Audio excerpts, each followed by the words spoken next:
We keep trading quality for efficiency. An essay by Matt Ruby. That's me.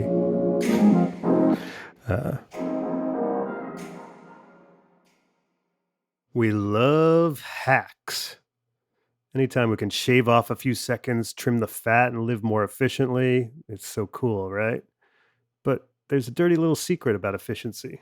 We keep sacrificing quality to get it. Consider hand dryers, an efficient solution with only one minor drawback. They don't actually dry your hands. Inevitably, I wind up using the back of my shirt to finish the job. What the hell? Or how about QR codes? They make menus more efficient, right? Yeah, but they also make sitting down for dinner feel like going back to work. Just when you thought you had escaped screens for the night, you're forced back into scan and scroll zombie land.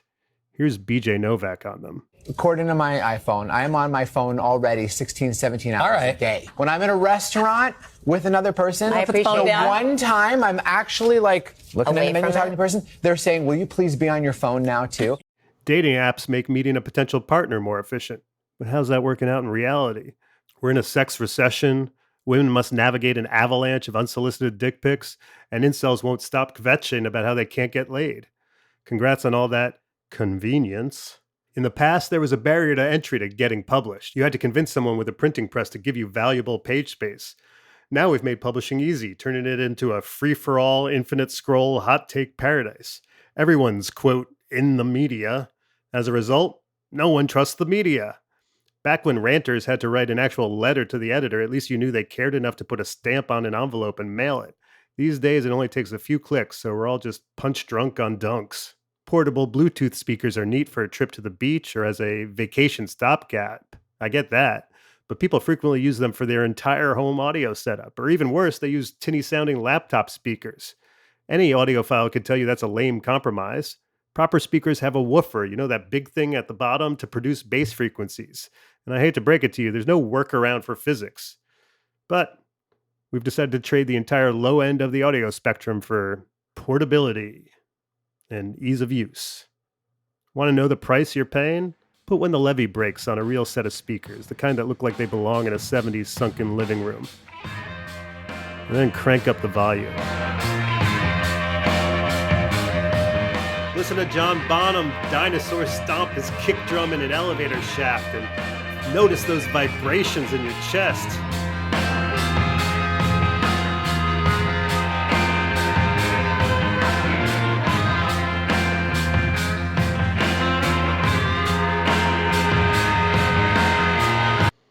Now try that on a little Bluetooth speaker.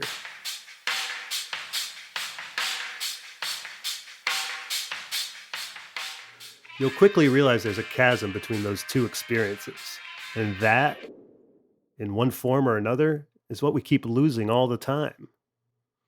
It'd be one thing if these were trade-offs we were carefully considering, but there's rarely any upfront active consent here. We're sold on all this as progress, and by the time we recognize the price we've paid, it's usually too late to go back. Predatory capitalism wins, yet again. We lick our wounds while they count their stacks. Now, I don't want to sound like some kooky Luddite Unabomber fan. I like that my home's wired for electricity and has indoor plumbing and is heated by gas, and I'm glad the newsletter I write isn't some zine I need to photocopy on a Xerox machine and leave at the local record store. Kids, Google Xerox to understand that last sentence, okay? The truth is, so many of our recent technological advancements feel rather trivial. We're not getting bulbs instead of candles, elevators instead of stairs, and airplanes instead of horse-drawn carriages. Instead, we keep getting minor tweaks that shave off edge case inconveniences. It's nice that Alexa makes it so I don't have to write down my grocery list anymore, but that ain't exactly the interstate highway system. More and more, it feels like we're a bunch of amphetamine junkies desperate for increasing levels of acceleration. Like any good addict, we don't admit the problem. Instead, we refer to our addiction as productivity, while ignoring the fact that we don't really seem to be producing anything of value. I mean, we're all on speed in a way, and sure, it's a rush, but it shouldn't be surprising when the inevitable crash follows. People smarter than me, like Bill Gates, disagree with all this and point to advances in gene editing, machine learning, driverless cars, robotic surgery, AI, and more. But a lot of those seem like a mixed bag at best. What if someone likes having a taxi with a driver and, gasp, wants to talk to them? Gene editing will help us live longer. But what if living forever just makes us sadder? And stop showing me those goddamn robot dogs. I don't want them as our new security guards. But they'll be way more efficient. Yeah, so is RoboCop. Okay, look how that turned out. As we gain efficiency, we seem to be getting increasingly miserable. Now, correlation isn't necessarily causation, but perhaps those little bits of friction were providing us with something intangible, a kind of connective tissue for our daily lives. So called time saving devices were supposed to free us up to relax more, yet somehow we're busier than ever. And when we do have free time, we're not spending it digging wells or playing catch with our kids. We're just scrolling TikTok and watching porn. If you look at the definitions for hack at Merriam Webster, there's one definition of hack as a clever tip or technique for doing or improving something. But if you keep going, there's another hack, performed by or suited to a person who works or writes purely for the purpose of earning money. Characteristic of a hack, mediocre. When we keep talking about hacks all the time, ask yourself which one of those definitions feels more appropriate. We keep getting sold on clever efficiency that winds up feeling more and more like it's actually just sellable mediocrity. There's another way, though. Consider this a call to put down your arms, stop being a slave to efficiency, and decide to take your time every once in a while. Sure, you can take I 95, or you can take the scenic route and gawk at the changing leaves. You can drink Soylent at your cubicle or down fast food ASAP in your car, or you can eat like the French, savoring each bite of a lengthy meal alongside your friends and family. You can one click order a top seller at Amazon, or you can wander a bookstore and find an old title that grabs your attention serendipitously. You can wham bam thank you ma'am sex, or you can enjoy some foreplay first. Sure, whispering in someone's ear and caressing their back is less efficient, but isn't that the point?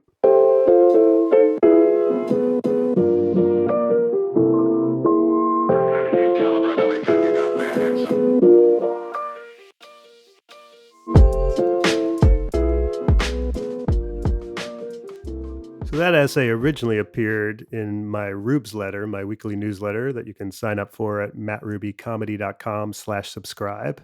And now I'd like to bring in the producer of this podcast, Jeremiah McVeigh, to discuss what I wrote. Hey, Jeremiah, how you doing? Hey, Matt.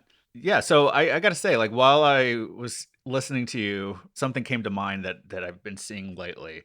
I don't know if you've seen this, and as we're recording this, I've been seeing it all over, like Twitter, especially, and maybe even Facebook and Instagram. I don't remember where, but these AI generated images of people in all these different settings. Like you can upload a picture of yourself. I guess I haven't done it myself, so I'm just kind of guessing how it works. But Oh, I did it.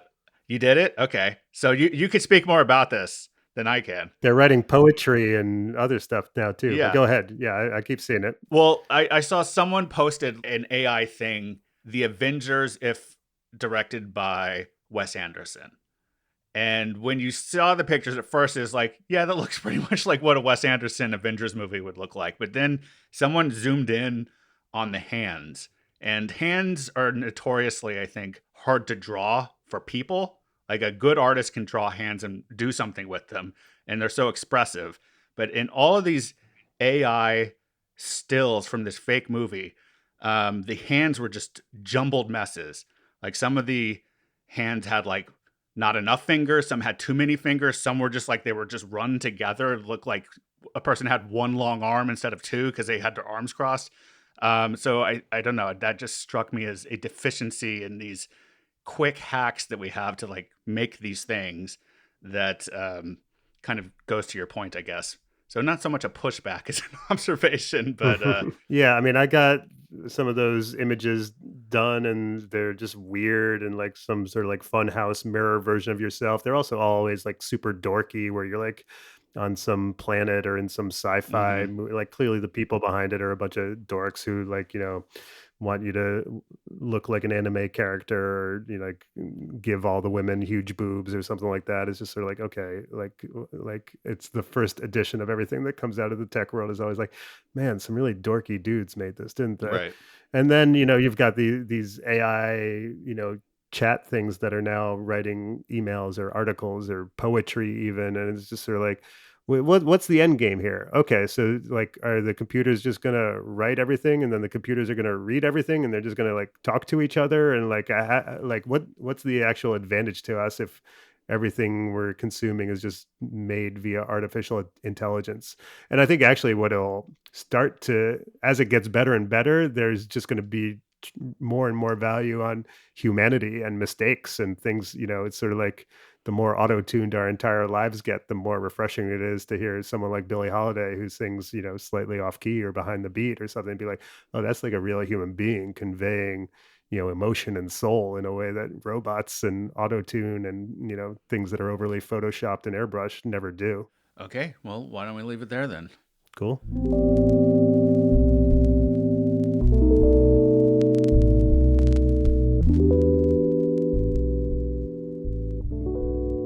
And now for some quickies. I'm aging like an iPhone. My face is cracked, my memory's shot, and when I get frisky, I gotta do it in low power mode so I don't finish too soon.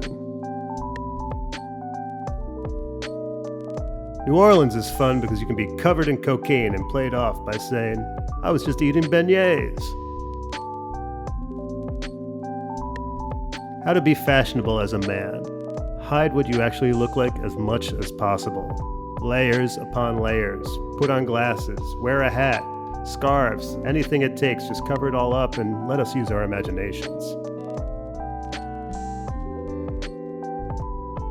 I'm Jewish, but I'm not like super Jewish. Like, bring me to a synagogue and this is how I'll start praying. Baruch atah Adonai. Hakuna Matata, Hala Vietnam.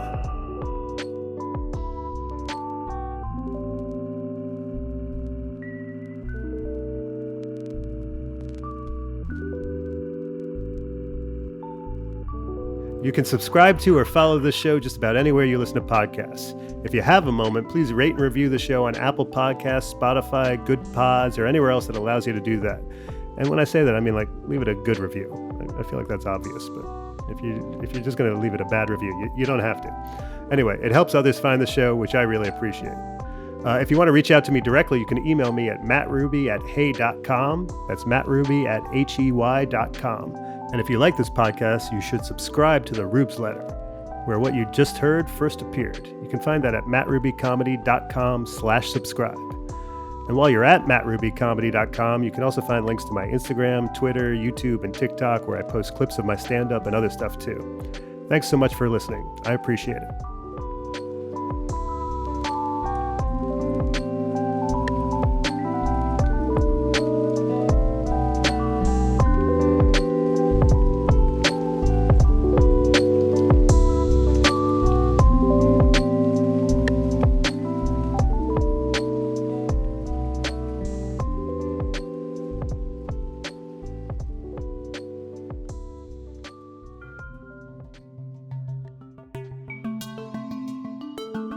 This podcast is produced by Stereoactive Media.